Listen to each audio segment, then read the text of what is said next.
मधुबन के बाबा, मधुबन के बाबा मुरली वाले, आपका क्या कहना, आपका क्या कहना। ओम शांति। आज 13 फरवरी 2026 के साकार मधुर महावाक्य हैं। आज मीठे मीठे बाप दादा बोले, मीठे बच्चे, यहाँ तुम्हारा सब कुछ गुप्त है, इसलिए तुम्हें कोई भी ठाठ नहीं करना है, अपनी नई राजधानी के नशे में रहना है। बाबा ने कहा, मीठे बच्चे, यहाँ तुम्हारा सब कुछ गुप्त है, इसलिए तुम्हें कोई भी ठाठ नहीं करना है, अपनी नई राजधानी के नशे में रहना है। बाबा ने आज प्रश्न पूछा कि श्रेष्ठ धर्म और दैवी कर्म की स्थापना के लिए तुम बच्चे कौन सी मेहनत करते हो।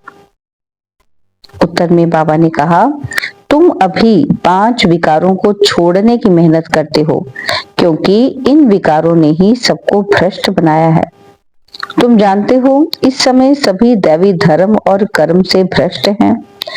बाप ही श्रीमत देकर श्रेष्ठ धर्म और श्रेष्ठ दैवी कर्म की स्थापना करते हैं। तुम श्रीमत पर चल बाप की याद से विकारों पर विजय पाते हो, पढ़ाई से अपने आप को राज तिलक देते हो। मुरली का गीत है, तुम्हें पाके हमने जहां पा लिया है, जमी तो जमी आसमां पा लिया है। ओम शांति। मीठे मीठे रूहानी बच्चों ने ये गीत सुना। रूहानी बच्चे ही कहते हैं कि बाबा, बच्चे जानते हैं ये बेहद का बाप बेहद का सुख देने वाला है, अर्थात वह सभी का बाप है। उनको सब बेहद के बच्चे आत्माएं याद करते रहते हैं, किसी न किसी प्रकार से याद करते हैं, परंतु उनको ये पता ही नहीं है कि हमको कोई उस परमपिता परमात्मा से विश्व की बादशाही मिलती है।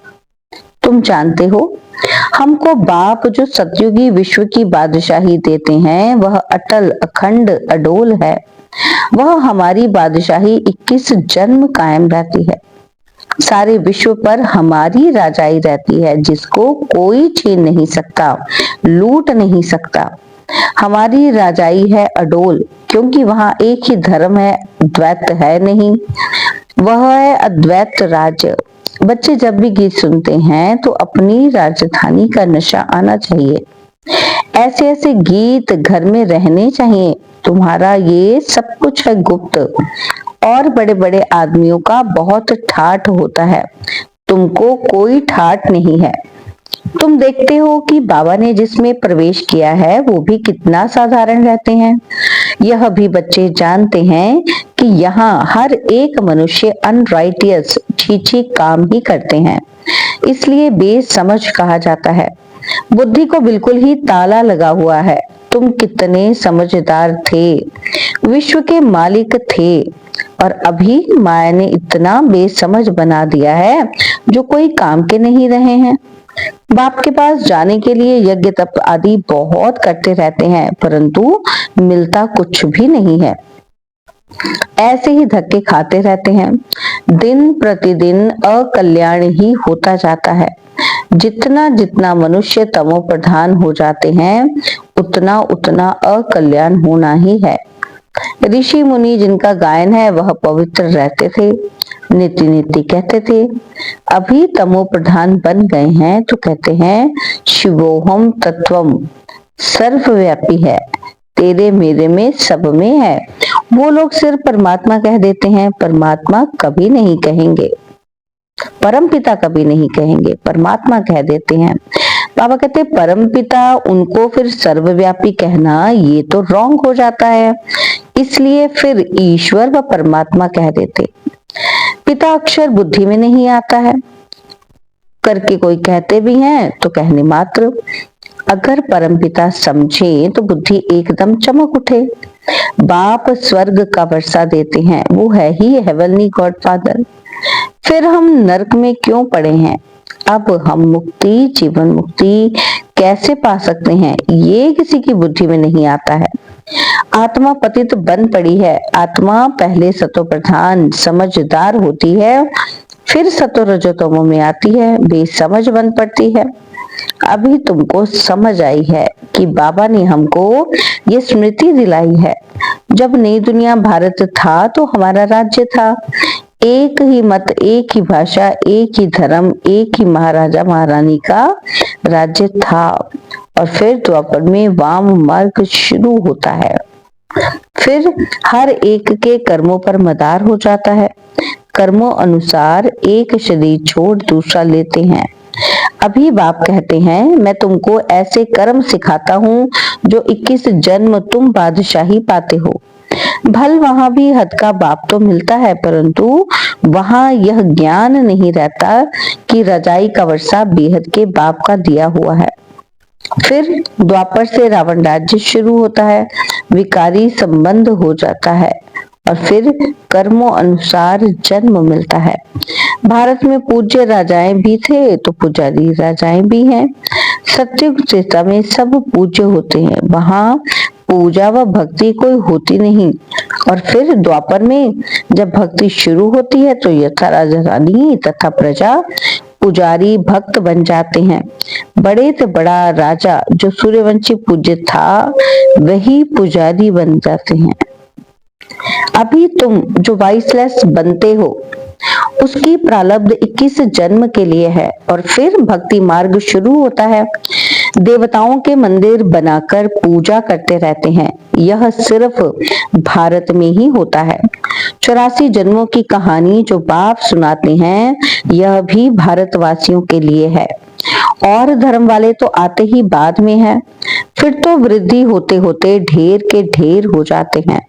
वैरायटी, भिन्न भिन्न धर्म वालों के फीचर्स हर एक बात में भिन्न भिन्न जाते हैं। रस्म रिवाज भी भिन्न भिन्न होती है। भक्ति मार्ग के लिए सामग्री भी चाहिए। जैसे बीज छोटा होता है, झाड़ कितना बड़ा, झाड़ के पत्ते आदि गिनती नहीं कर सकते, वैसे भक्ति का भी विस्तार हो जाता है। ढेर के ढेर शास्त्र बनाते जाते हैं। अब बाप बच्चों को कहते हैं कि ये भक्ति मार्ग की सामग्री सब खत्म हो जाती है। अब मुझ बाप को याद करो। भक्ति का प्रभाव भी बहुत है ना, कितनी खूबसूरत है। नाच तमाशा गायन आदि कितना खर्चा करते हैं। अभी बाप कहते हैं मुझ बाप को और वर्षे को याद करो। आदि सनातन अपने धर्म को याद करो। अनेक प्रकार की भक्ति जन्म जन्मांतर तुम करते आए हो। सन्यासी भी आत्माओं के रहने के स्थान तत्व को परमात्मा समझ लेते हैं, ब्रह्म व तत्व को ही याद करते हैं। वास्तव में सन्यासी जब सतो प्रधान है तो उनको जंगल में जाकर रहना है शांति में। ऐसे नहीं कि उनको ब्रह्म में जाकर लीन होना है। वह समझते हैं ब्रह्म की याद में रहने से, शरीर छोड़ने से ब्रह्म में लीन हो जाएंगे।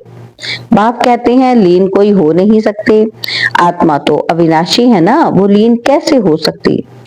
भक्ति मार्ग में कितना माथा कूट करते हैं और फिर कहते हैं कि भगवान कोई ना कोई रूप में आएंगे। अब राइट कौन? वह कहते हैं हम ब्रह्म से योग लगाए ब्रह्म में लीन हो जाएंगे। ग्रस्त धर्म वाले कहते हैं भगवान किसी न किसी रूप में पतितों को पावन बनाने आएंगे। ऐसे नहीं कि ऊपर से प्रेरणा द्वारा सिखाएंगे। टीचर घर बैठे प्रेरणा करेंगे क्या? प्रेरणा अक्षर है ना कि, बाबा कहते हैं प्रेरणा अक्षर है ही नहीं। प्रेरणा से कोई काम नहीं होता। भल शंकर की प्रेरणा द्वारा विनाश कहा जाता है, परंतु ये है ड्रामा की नूंद। उन्होंने ये मूसल आदि तो बनाने ही हैं। ये सिर्फ महिमा गाई जाती है। कोई भी अपने बड़ों की महिमा नहीं जानते। धर्म स्थापक को भी गुरु कह देते हैं, लेकिन वो तो सिर्फ धर्म स्थापन करते हैं। गुरु उनको कहा जाता है जो सदगति करें। वह तो धर्म स्थापन करने आते हैं और उनके पिछाड़े उनकी वंशावली आती रहती है। सदगति तो किसी की करते ही नहीं, तो उनको गुरु कैसे कहेंगे? गुरु तो एक ही है जिसको सर्व का सदगति दाता कहा जाता है। भगवान बाप ही आकर सबकी सदगति करते हैं, मुक्ति जीवन मुक्ति देते हैं। उनकी याद कभी किसी से छूट नहीं सकती। भल पति से कितना भी प्यार हो फिर भी हे भगवान, हे ईश्वर जरूर कहेंगे, क्योंकि वही सर्व का सदगति दाता है। बाप बैठ समझाते हैं कि ये सारी रचना है, रचयिता बाप मैं हूँ, सबको सुख देने वाला एक ही बाप ठहरा। भाई भाई को वर्षा नहीं दे सकता, वर्षा हमेशा बाप से मिलता है। तुम सभी बेहद के बच्चों को बेहद का वर्षा देता हूँ, इसलिए ही मुझे याद करते हो। क्या कहते हो? हे परमपिता क्षमा करो, रहम करो। समझते कुछ भी नहीं। भक्ति मार्ग में अनेक प्रकार की महिमा करते हैं, ये भी ड्रामा अनुसार अपना पाठ बजाते रहते हैं। बाप कहते हैं मैं कोई इन्हों के पुकारने पर नहीं आता हूँ, ये तो ड्रामा बना हुआ है। ड्रामा में मेरे आने का पार्ट नूंधा हुआ है। अनेक धर्म विनाश, एक धर्म की स्थापना व कलयुग का विनाश। सत्य की स्थापना करनी होती है। मैं अपने समय पर आप ही आता हूँ। इस भक्ति मार्ग का भी ड्रामा में पार्ट है।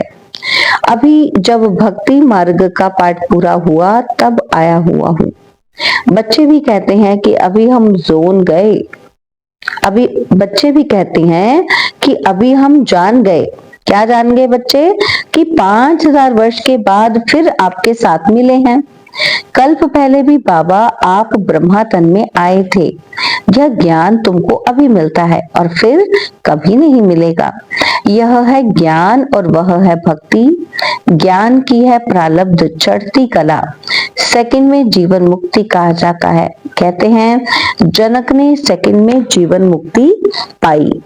क्या सिर्फ एक जनक ने जीवन मुक्ति पाई? जीवन मुक्ति अर्थात जीवन को मुक्त करते हैं इस रावण राज्य से। बाप जानते हैं सब बच्चों की कितनी दुर्गति हो गई है, उन्हों की फिर सदगति होनी है। दुर्गति से फिर ऊंच गति मुक्ति जीवन मुक्ति को पाते हैं। पहले मुक्ति में जाकर फिर जीवन मुक्ति में आएंगे, शांति से फिर सुख धाम में आएंगे। यह चक्र का सारा राज बाप ने समझाया है। तुम्हारे साथ और भी धर्म आते जाते हैं, मनुष्य सृष्टि वृद्धि को पाती जाती है। बाप कहते हैं इस समय ये मनुष्य सृष्टि का झाड़ तमो प्रधान जड़ जड़ी भूत हो गया है। आदि सनातन देवी देवता धर्म का फाउंडेशन सारा सड़ गया है, बाकी सब धर्म खड़े हैं। भारत में एक भी अपने को आदि सनातन देवी देवता धर्म का समझता नहीं है देवता धर्म के, परंतु इस समय ये समझते नहीं हैं कि हम आदि सनातन देवी देवता धर्म के थे, क्योंकि देवताएं तो पवित्र थे। समझते हैं कि हम तो पवित्र हैं नहीं, हम अपवित्र पतित अपने को देवता कैसे कहलाएं। ये भी ड्रामा के प्लान अनुसार रस्म पड़ जाती है हिंदू कहलाने की। आदमशुमारी में भी हिंदू धर्म लिख देते हैं, भल गुजराती होंगे तो भी हिंदू गुजराती कह देंगे। उन्होंने पूछो तो सही कि हिंदू धर्म कहाँ से आया, तो किसी को पता ही नहीं है। सिर्फ कह देते कि हमारा धर्म श्री कृष्ण ने स्थापन किया। कब? द्वापर में। द्वापर से ही ये लोग अपने धर्म को भूल हिंदू कहलाने लगे हैं, इसलिए उन्हों को देवी धर्म भ्रष्ट कहा जाता है। वहां सब अच्छा कर्म करते हैं और यहाँ सब छीछी कर्म करते हैं, इसलिए धर्म भ्रष्ट कर्म भ्रष्ट कहा जाता है। अब फिर श्रेष्ठ जीवन श्रेष्ठ दैवी कर्म की स्थापना हो रही है, इसलिए कहा जाता है कि अब इन 5 विकारों को छोड़ते जाओ। यह विकार आधा कल्प से रहे हैं, अब एक जन्म में इनको छोड़ना, इसमें ही मेहनत लगती है। मेहनत बगैर थोड़ी विश्व की बादशाही मिलेगी। बाप को याद करेंगे तब ही अपने को तुम राजाई का तिलक देते हो, अर्थात राजाई के अधिकारी बनते हो। जितना अच्छी रीति याद में रहेंगे, श्रीमत पर चलेंगे तो तुम राजाओं के राजा बनेंगे। पढ़ाने वाला टीचर तो आया है पढ़ाने।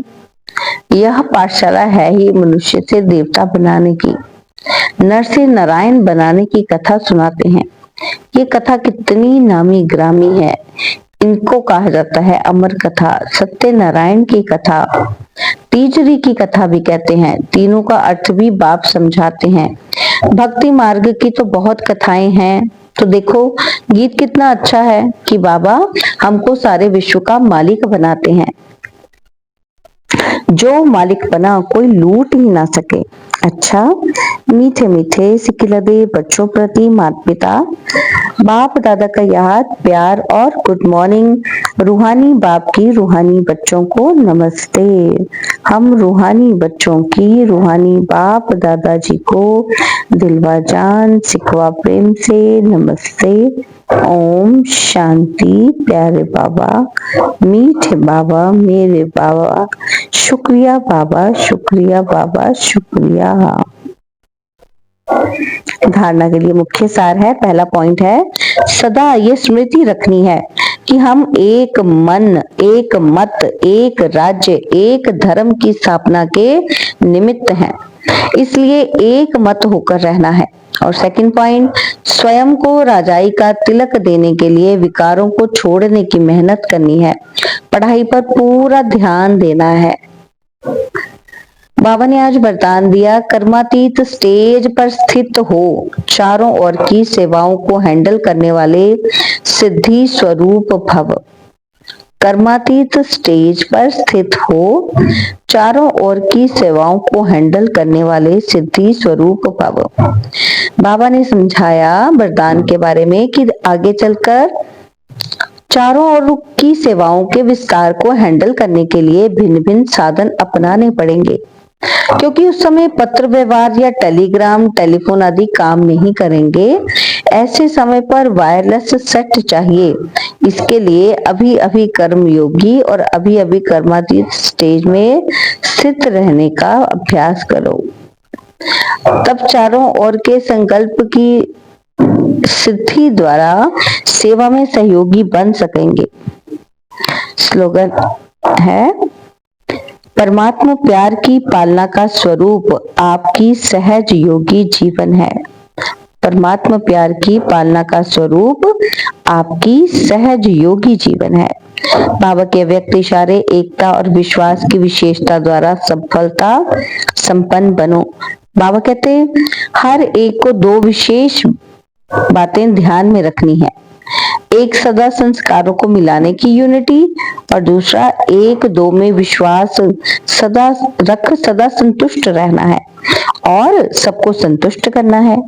जब ये दोनों बातें सदा ध्यान पर रहेंगी तब बाप जो है, जैसा है वैसा दिखाई देगा और प्रत्यक्षता होगी।